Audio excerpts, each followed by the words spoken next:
Assalamualaikum warahmatullahi wabarakatuh. We are from Group 9. We want to explain about patterns of SI organization. Pattern of SI organization discusses four categories. The first, chronological order.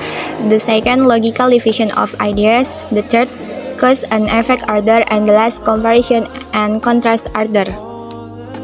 The first, chronological order.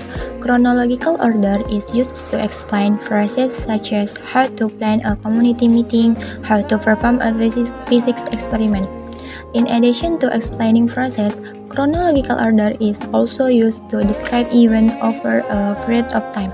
Biography, autobiography, history, and narrative writing all use chronological order. Organization for chronological order. The first paragraph is the introduction. It captures the reader's interest and names of the topic, and the next paragraph is the body of paragraph. It describes the tools, equipment, or ingredients needed for the process. And the final paragraph concludes the essay by mentioning the process result and making a final comment. Transition signals. The transition signals used in chronological order essays are the same as those used in the time order paragraph. In addition, chronological order essays frequently contain the first time clauses. For example, after the liquid has evaporated and as soon as we entered the icy water. And the next time parenthesis. For example, before the earthquake, while stirring the soup, and before adding the liquid. Thesis statement. A thesis statement for a chronological order essay should do two things. The first, it should name the topic, and the second, it should indicate that the essay will be organized chronological order, such as word, the process of, the procedure of, the development of, the evaluation of, 5 stages, 2 steps, and several phrases. The second, logical division of ideas. Logical division of ideas is a form of essay organization that is used to group related items according to some quality they have in common. Logical division can be useful in planning an academic paper because it will have you divide a broad subject into several categories or groups and in that way focus the topic for discussion. Then each subtopic can be discussed in order. Organization for logical division of ideas. The first, a large topic is divided up into smaller subtopics. The second, the introductory paragraph introduces the main topic. The third, the thesis statement might give the number of subtopics. The fourth, each body paragraph discusses one subtopic. And last, the concluding brings the essay to a close by reminding. The transition signals divided for two categories. The first, sentence connectors. First, second, third, next, last, finally, in addition, moreover, and also. And second, others. The first plus noun, the, or a second plus noun, one plus noun, another plus noun, and an additional plus noun. Okay, next, the third is cause and effect order. In a cause and effect essay, you discuss the reason or causes for something, and then you discuss the results. There are basically two main ways to organize a cause and effect essay. The first is block organization, and the second is chain organization.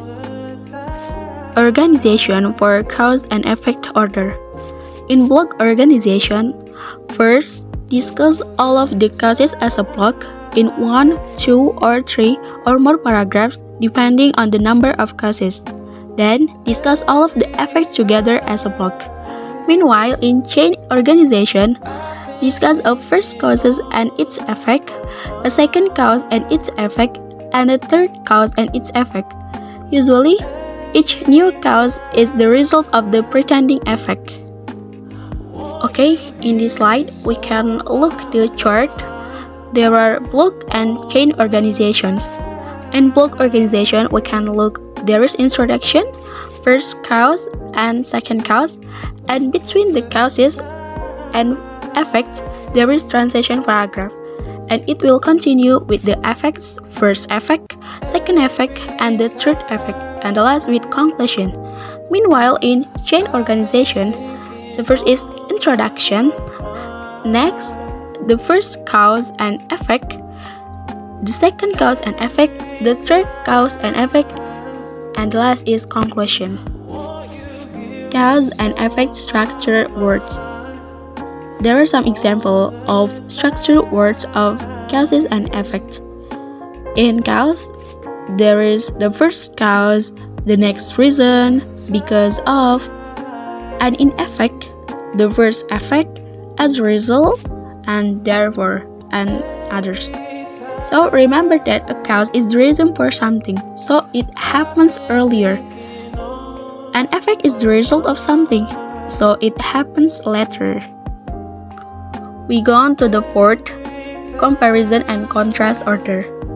Comparison or contrast involves analyzing the similarities and differences between two or more items.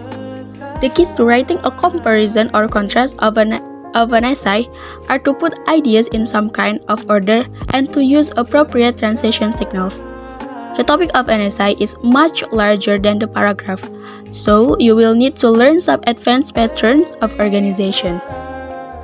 Comparison and contrast structure vocabulary.